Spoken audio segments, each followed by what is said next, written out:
John Stedner believed the company he worked for was wasting vast sums of money.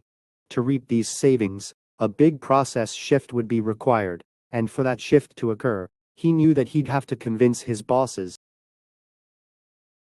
Seeking a compelling example of the company's poor purchasing habits, he assigned a summer student intern to investigate a single-item work gloves, which workers in most of the company's factories wore. The student embarked on a mission to identify all the types of gloves used in all the company's factories, and then trace back what the company was paying for them. The student soon reported that the factories were purchasing 424 different kinds of gloves. Furthermore, they were using different glove suppliers, and they were all negotiating their own prices. This meant that the same pair of gloves that cost $5 at one factory might cost $17 at another. At his request, the student collected a specimen of every one of the 424 different types of gloves, and tagged each with the price paid.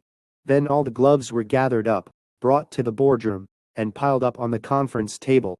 He invited all the division presidents to come visit the glove shrine. He recalled the scene. What they saw was a large expensive table, normally clean or with a few papers, now stacked high with gloves. Each of our executives stared at this display for a minute. Then each said something like, "We really buy all these different kinds of gloves." "Well, as a matter of fact, yes we do." "Really?" "Yes, really." Then they walked around the table. They could see the prices.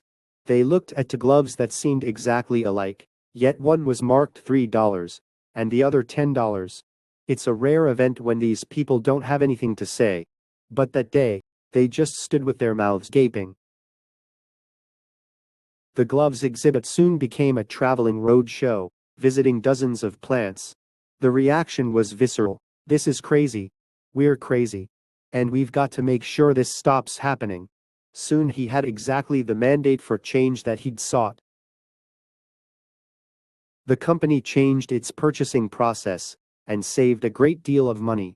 This was exactly the happy ending everyone wanted except, of course, for the glove salesman who'd managed to sell the $5 gloves for $17. This story is quoted from the book, The Heart of Change, Real-Life Stories of How People Change Their Organizations, by John Kotter and Dan Cohen. This case tells us well that it is very difficult to change, but once you break through to feeling, though, things change. The authors put it this way: see, feel, change. So the information and analysis must be geared toward the seeing and the feeling in order to prompt people to change.